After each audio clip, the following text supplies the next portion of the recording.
the Silver Age. But when good Saturn, banished from above, was driven to hell, the world was under Jove. Succeeding times a silver age behold, excelling brass, but more excelled by gold. Then summer, autumn, winter did appear, and spring was but a season of the year. The sun his annual course obliquely made, good days contracted and enlarged the bad. Then the air with sultry heats began to glow. The wings of winds were clogged with ice and snow. The shivering mortals into houses driven sought shelter from the inclemency of heaven. Those houses then were caves or homely sheds, with twinning osiers fenced, and moss their beds. Then ploughs for seed and fruitful furrows broke, and oxen labored beneath the yoke. Well, labored first beneath the yoke. This is like us. The bed's made of moss. The Brazen Age. To this came next in course the Brazen Age, a warlike offspring prompt to bloody rage, not impious, yet the Iron Age. Hard steel succeeded then, and stubborn as the metal were the men. Truth, modesty, and shame of world forspoke, fraud, avarce, and force their places took. Then sails were spread to every wind that blew, raw were the sailors, and the depths were new. Trees rudely hollowed did the waves sustain, ere ships in triumph plowed the watery plain. Then landmarks limited to each his right, for all before was common as the light, nor was the ground alone required to bear her annual income to the crooked share, but greedy mortals rummaging her store digged from her entrails first the precious ore, which next to hell the prudent gods had laid, and that alluring ill to sight displayed. Thus cursed steel and more accursed gold gave mischief birth, and made that mischief bold, and double death did wretched man invade, by steel assaulted and by gold betrayed. Now brandished weapons glittering in their hands, mankind is broken loose from mortal bands. No rights of hospitality remain. The guests by him who harbored him is slain. The son-in-law pursues the father's life. The wife her husband murders. He the wife. The stepdame poison for the son prepares. The son inquires into his father's years. Faith flies, and petty in exile mourns, and justice here oppresseth the heavenly, to heaven returns. Sorry if I mispronounce anything. I am not that good. Oh my god, the Giants War. I'm so enthralled. This is exciting. We just went through the all of history of mankind of the Iron Age. And now the Giants War. Nor were the gods themselves more safe above. Against beleaguered heaven the giants move. Hills pilled on hills, and mountains lie, to make their mad approaches to the sky, till Jove, no longer patient, took his time to avenge the thunder of audacious crime. Red lightning plaid along the firmament. Firmament? Oh my god. Excuse me. These guys think the earth is flat. What an idiot. Alright. And their demolished works to pieces rent, singed with the flames and with the bold transfixed. With native earth their blood the monsters mixed, the blood endued with animating heat, did in the impregnant earth new sons beget. This is hard, dude. This is hard. This is not an easy read. They like the seed from which they sprung, a cursus against the gods, a mortal hatred nursed, an impetus arrogant and cruel brood, expressing their original from blood.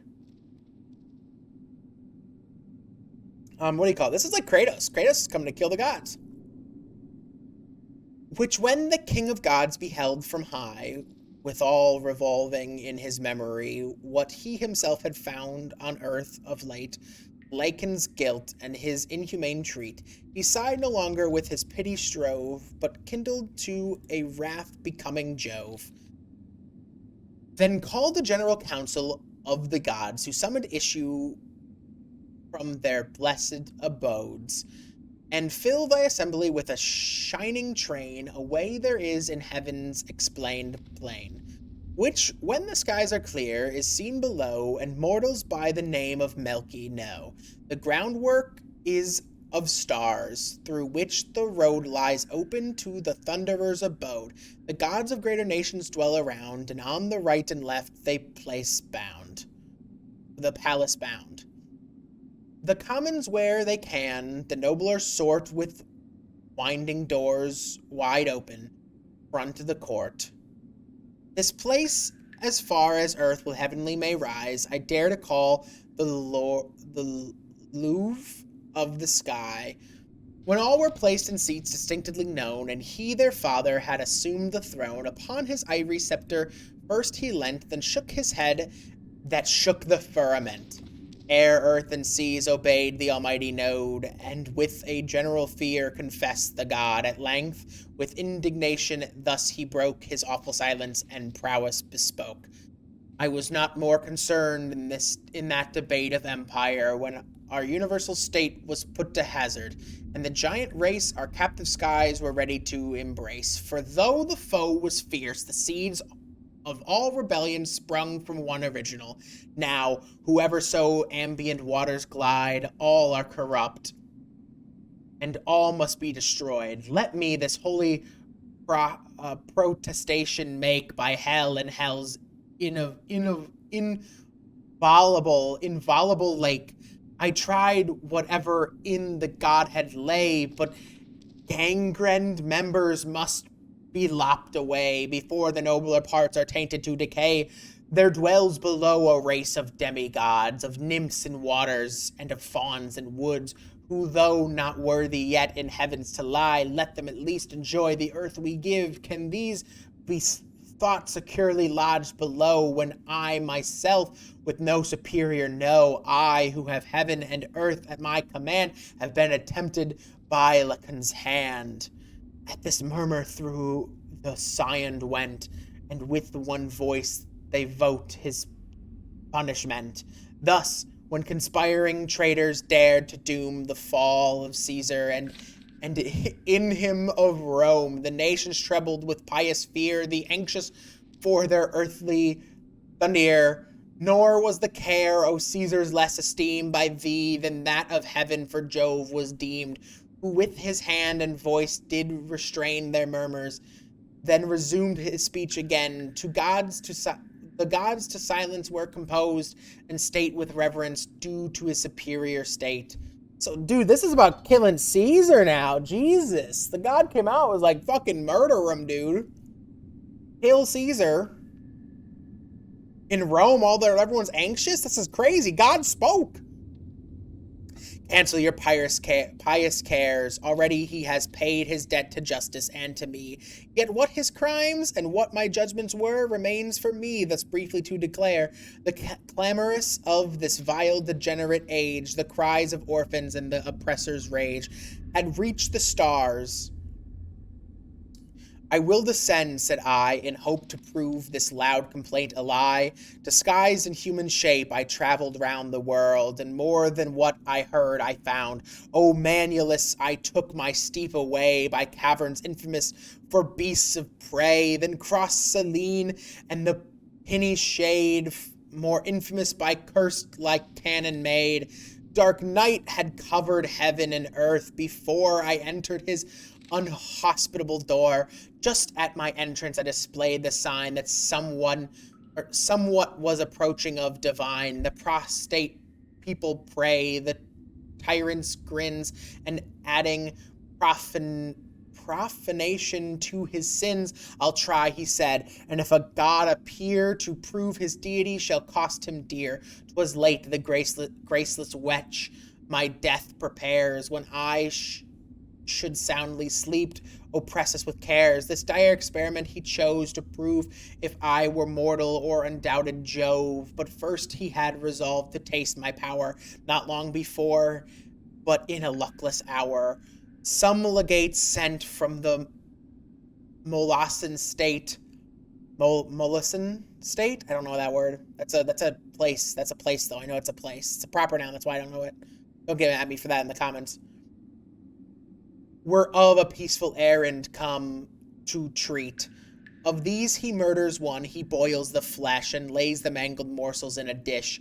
Some parts he roasts and serves it up to dressed, and bids me welcome to this humane feast. Moved with a stain, the table I o'erturned, and with avenging flames the place burned. The tyrant in a fright for shelter gains the neighboring fields and scours along the plains, howling in the field, and fain he would have spoke, but humane voice his brutal tongue forspoke. About his lips the gathered foam he churns, and breathing slaughters, still with rage he burns. But on the bleeding flock his fury turns. His mantle now, his hide with rugged hairs, cleaves to his back, a famished face he bears. His arms ascend, his shoulders sink away to multiply his legs for chase of prey. He grows a wolf, his hoarseness remains, the same rage in other members reigns. His eyes still sparkle in a narrower space, his jaws retain the grin and violence of his face. The dude just turned to a werewolf. He just turned to a wolf after his house got burned down. This was a single ruin, but not one deserved so just a punishment alone. Mankind's a monster, and the ungodly times confederate into guilt are sworn to crimes. All are alike involved in ill. All must by the same relentless fury fall. Thus ended here the greater God's ascent, by clamors urging his serve intent. The less fill up the cry for punishment, yet still with pity they remember man, and mourn as much as heavenly spirits can. They ask when those were lost of humane birth, what he would do with all this waste of earth. Jesus Christ. This is intense. This is epic. This is an epic poem.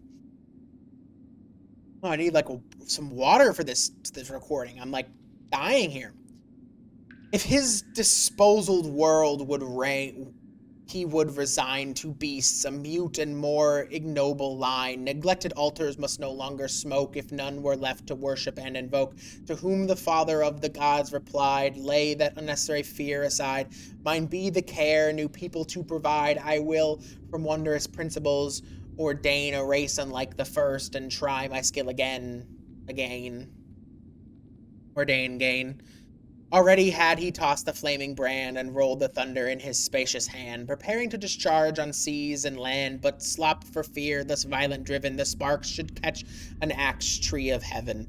Remembering in these fates a time when fire shall to the battlements of heaven aspire, and all his blazing worlds above should burn, and all the inferior globe to cinders turn. His dire artillery thus dismissed, he bent his thoughts to some secure punishment, concludes to pour a wary dulge down, and what he durst not burn resolves to drown.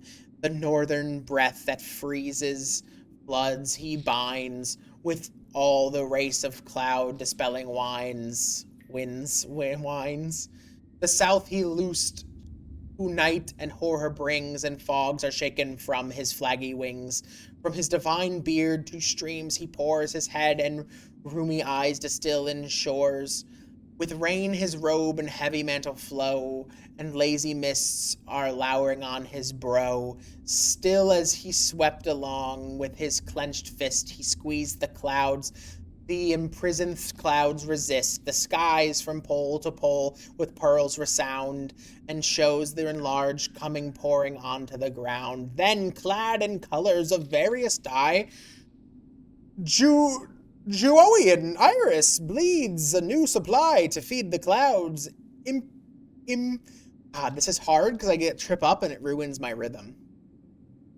Impetuous rain descends, the bearded corn beneath the burden bends. Defrauded clown deplore their perished grain, and the long labors of the year are vain. So it doesn't rain. This is like droughts. Nor from his Patrimonial heaven alone is Jove, content to pour his vengeance down. Aid from his brother of the seas he craves, to help him with the auxiliary waves. The watery tyrant calls his brooks and floods, who rowl from mosey caves, their modest abodes, and with perpetual urns to his palace fill, to whom in brief he thus imparts his will. Small exhortations needed your powers employ, and this bad world so Jove requires destroy. Let loose the rains to all your watery store, bear down the dams and pry open every door. The floods by nature enemies to land, and proudly swelling with their new command, removing the living stones that stopped their way, and gushing from the source augmented the sea. Then, with his mace, their monarch struck the ground, with inward trembling earth received the wound. And rising streams a ready passage found. The expanded waters gather on the plain. They float the fields overtop the grain. Then rushing onwards with a sweepy sway, bear flocks and folds and laboring hens away. Nor safe their dwellings were, for sapped by floods, their houses fell upon their household gods. The solid piles, too strongly built to fall, high o'er their heads began a watery fall. Now seas and earth were in confusion, lost, a world of waters and without a coast. Lost and coast? That's a stretch, my dude. Whoever wrote this, that's a stretch. We're 19 of 49, Jesus. One climb a cliff, one in his boat he is born, and plows above where late he sowed his corn. Others o'er chimney tops and turtles row, and drop their anchors on the meadows below, or downward driven they bruise and tender vine, or toast aloft are knocked against a pine. And where of late the kids had cropped the grass, the monsters of the deep now take their place, insulting Nereids on the cities ride, and wandering dolphins o'er the palace glide. On leaves and masts of mighty oaks they browse, and their broad fins entangle in the boughs. The frightened wolf now swims amongst the sheep, and the yellow lion wanders in the deep. His rapid force no longer helps the boar. The stag swims faster than he ran before. The fowls, long beating on the wings in vain, despair of land and drop into the main. Now hills and vales no more distinction know, and leveled nature lies oppressed below. The most of mortals perish in the flood. The small remainder dies for want of food. Is this the Great Flood? Is this describing the Great Flood? I have no idea what the story is like. What basis of mythology it's based off of. A mountain of stupendous height there stands betwixt an Athenian and Boeotian land, the bound of fruitful fields, while fields they were, but then a field of waters did appear.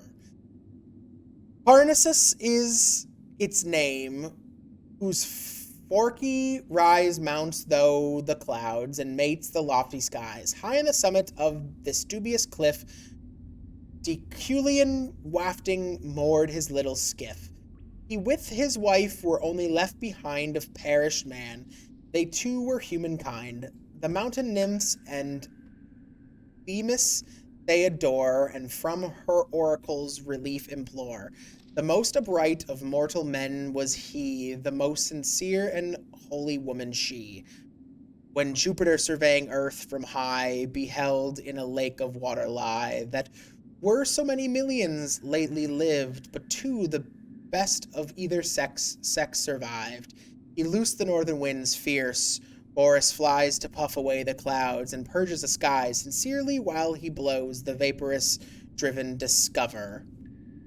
Heaven to earth and earth to heaven the billows fall, while Neptune lays his mace on a rough sea and smooths its furrowed face. Already Triton at his call appears above the waves.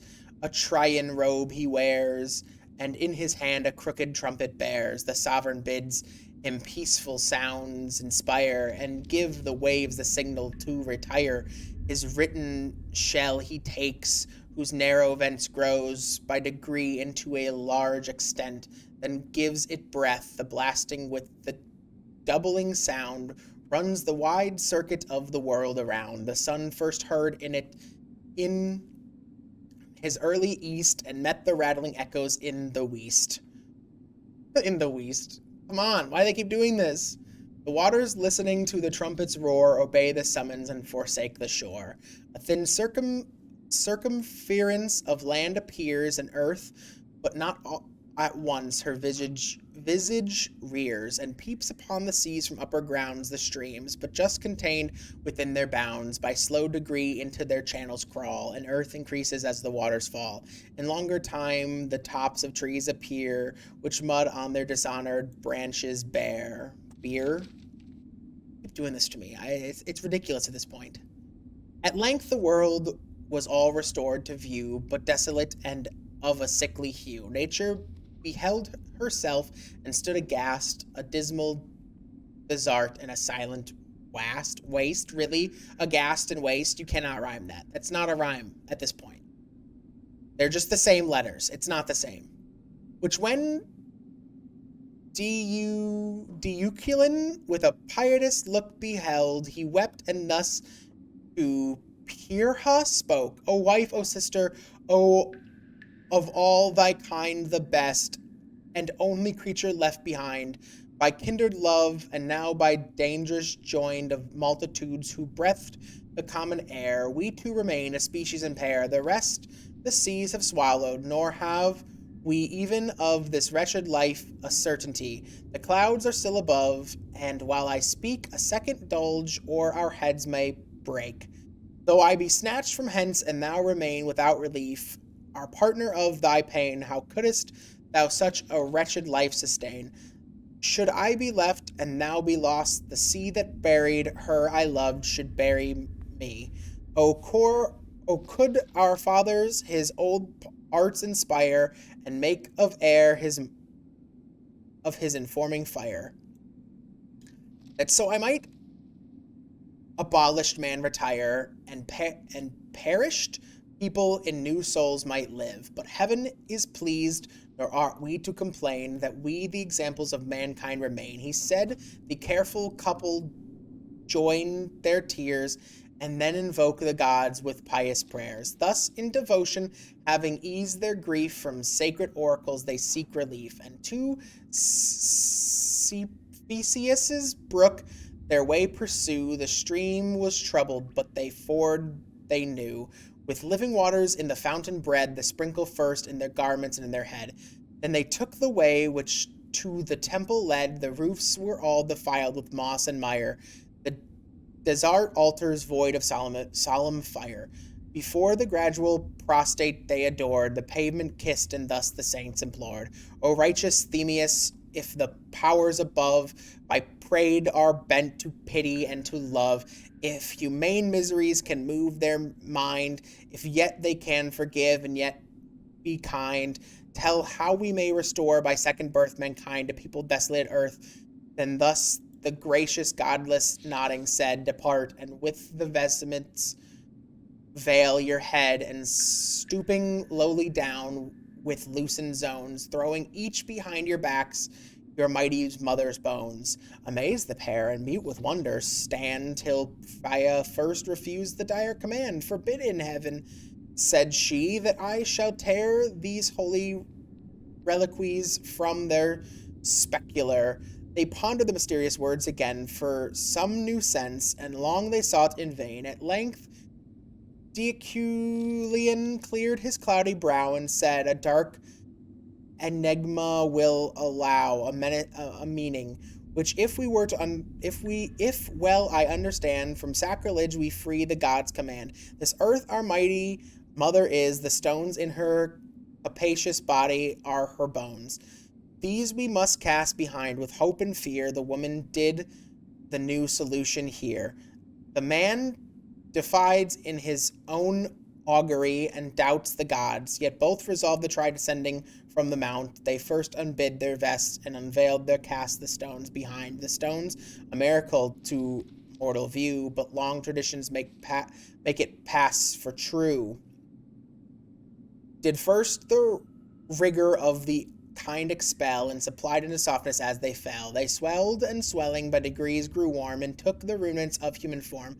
In perfect shapes and marvels such are seen, when the rude chisel does the man begin. While yet the roughness of the stone remains, without the rising muscles and the veins. The sappy parts, and next resembling juice, we turn to moisture for the body's use, supplying humors, blood, and nourishment, the rest to solid to receive a bent, converts the bones, and what was once a vein in former name and nature did retain, by help of power divine in little space, with the man through assumed a manly face, and what hence the wife renewed the female race, hence we derive our nature, born to bear laborious life, and harden into care. Holy crap, we are halfway through this book. We are going to take a break. I'm going to leave. Oh my god, we've read for like hours in this thing. We will come back to Metamorphosis next time, for sure. But, my god. So, I hope she doesn't eat the apple. I mean, that was the flood and the creation. It's the story of creation. But why was Caesar mentioned beforehand? It's a weird timeline. We're going to stop it here, though. We're going to end. We definitely will come back to that book. I mean, with that going on, I mean, I do have 230 days. Maybe we don't start a fire. Maybe we get through the whole catalog. Maybe this is just a book reading series now. I said that there'll be, like, audiobooks, didn't I? Well, thank you all so much for watching this longing session. I don't know how long I went in real life, even. I could be going for more than I meant to. But thank you all so much for watching. If you like this content and want to see more and not have a 5-month break in between, please leave a comment and a like. Comment about what you thought about the story, about my reading, about the whole series in general. Comment anything. And yeah, leave a like and subscribe. And with that being said, remember, there is only one of me, and I am the actual him. I am the actual Seth, and you have actually been watching this video. So, with that being said, peace out, gamers.